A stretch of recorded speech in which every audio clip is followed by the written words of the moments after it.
درود پاک پڑھنے کے بے شمار فضائل و برکات ہیں۔ ایک روز سرکار نامدار رسولوں کے سردار صلی اللہ تعالیٰ علیہ وسلم باہر تشریف لائے تو حضرت ابو طلحہ انصاری صحابی رسول ہیں رضی اللہ تعالیٰ عنہ، انہوں نے آگے بڑھ کر عرض کیا، یا رسول اللہ صلی اللہ تعالیٰ علیہ وسلم، میرے ماں باپ آپ پر قربان ہوں، آج آپ کے چہرے پر بڑی خوشی کے آثار نظر آ رہے ہیں۔ تو پیارے آقا علیہ الصلوۃ والسلام نے فرمایا، بے شک ابھی جبریل امین میرے پاس آئے تھے اور انہوں نے عرض کیا، اے محمد صلی اللہ تعالیٰ علیہ وسلم، جس نے آپ پر ایک بار درود پاک پڑھا، اللہ پاک اس کے نامہ اعمال میں 10 نیکیاں لکھے گا اور 10 گناہ مٹا دے گا اور 10 درجات بڑھا دے گا۔ کیا بات ہے، سبحان اللہ۔ نبی پاک صلی اللہ تعالیٰ علیہ وسلم کے چہرے پر خوشی کے آثار کیوں ہیں؟ درود کون پڑھے گا؟ ہم پڑھیں گے۔ ثواب کسے ملے گا؟ ہمیں ملے گا۔ رحمت کس پر برسے گی؟ ہم پر برسے گی۔ گناہ کس کے معاف ہوں گے؟ ہمارے معاف۔ خوش کون ہو رہا ہے؟ نبی پاک علیہ الصلوۃ والسلام، یعنی ہم پر مہربانی، امت پر احسان، میرے امتیوں کا بھلا ہو جائے۔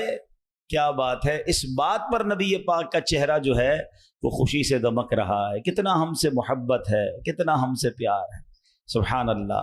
اور نبی پاک علیہ الصلوۃ والسلام کا امتی ہونا یہ کتنی بڑی سعادت ہے۔ وہ شاعر کہتے ہیں نا، میری خوش قسمتی میں تیرا امتی۔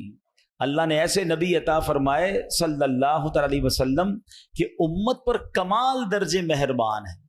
تو ایک تو پیارے آقا کا اس امت سے پیار دیکھیں، اور پھر درود پاک کی فضیلت کیا بتائی کہ ایک بار درود پاک پڑھے تو نامہ اعمال میں 10 نیکیاں لکھی جاتی ہیں، 10 گناہ معاف ہو جاتے ہیں، 10 درجے بڑھ جاتے ہیں۔ اس کو نارمل نہ سمجھیں۔ قیامت کے دن ہم سب کے نامہ اعمال کو تولا جائے گا۔ آج کل کاروباری لوگ اپنی بیلنس شیٹ بناتے ہیں نا، تو قیامت کے دن بھی سمجھ لیجئے ایک بیلنس شیٹ بنے گی، اور اس میں کیا ہوگا، جس کی نیکیوں کا پلڑا بھاری وہ تو جنت میں چلا جائے گا، مزے میں ہوگا۔ اور یہ بھی بات قرآن فرما رہا ہے نا، فَأَمَّا مَن ثَقُلَتْ مَوَازِينُهُ فَهُوَ فِي عِيشَةٍ رَاضِيَةٍ۔ قرآن کہتا ہے جس کی نیکیوں کا پلڑا بھاری ہو گیا وہ مزے میں ہوگا، وہ چین میں ہوگا، جنت میں ہوگا۔ وَأَمَّا مَن خَفَّتْ مَوَازِينُهُ فَأُمُّهُ هَاوِيَةٌ وَمَا أَدْرَاكَ مَا هِيَ نَارٌ حَامِيَةٌ۔ قرآن کہتا ہے جس کی نیکیوں کا پلڑا ہلکا ہو گیا وہ بھڑکتی ہوئی جہنم کی آگ میں جائے گا۔ اچھا، اب اس کی تفصیل میں احادیث میں یہ مضمون ملتا ہے کہ کچھ ایسے بھی لوگ ہوں گے جن کی ایک نیکی کم پڑ جائے گی، یعنی گناہوں اور نیکیوں کو جب تولا جائے گا نا تو بیلنس شیٹ آؤٹ ہوگی اور نیکیاں، ایک نیکی کم ہوگی، ایک گناہ زیادہ ہوگا۔ اب اس کو صرف ایک نیکی چاہیے، وہ مل جائے، یا کوئی ایک گناہ لے لے اس سے تاکہ وہ پلڑا ہلکا ہو جائے اور یہ جنت میں چلا جائے۔ لیکن وہ ایک نیکی کے لیے مارا مارا پھرے گا، دوستوں کے پاس جائے گا، رشتہ داروں کے پاس جائے گا، یہاں تک کہ اپنے ماں باپ کے پاس جائے گا۔ Nobody helped over there۔ اس دن کوئی ہماری مدد نہیں کرے گا۔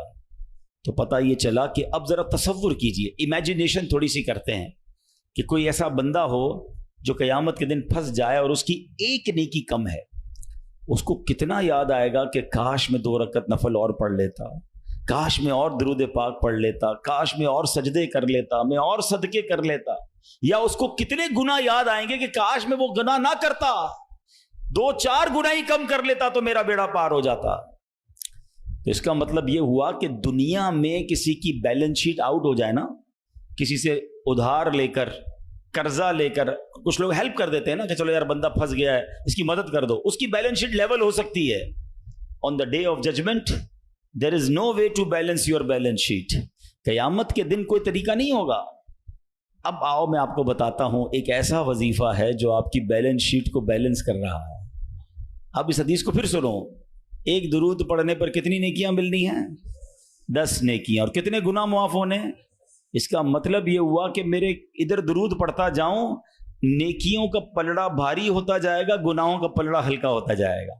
یعنی سچی بات تو یہ ہے کہ اگر آج ہم حساب کتاب کریں اور سچا حساب کریں تو ہمارے گناہ تو زیادہ ہیں، نیکیاں تو بہت کم ہیں، بیلنس شیٹ تو پہلے ہی آؤٹ ہے، گناہوں کا پلڑا پہلے ہی پتہ ہے ہمارا زیادہ ہیوی ہوگا، تو اب درود پاک یہ ایسا وظیفہ ہمیں دے دیا گیا ہے کہ پڑھی جاؤ، پڑھے جاؤ، پڑھتے جاؤ، زیادہ پڑھتے جاؤ، تاکہ جو گناہ کیے وہ کم ہوتے جائیں اور نیکیاں بڑھتی جائیں، قیامت کے دن جنت میں داخلہ مل جائے۔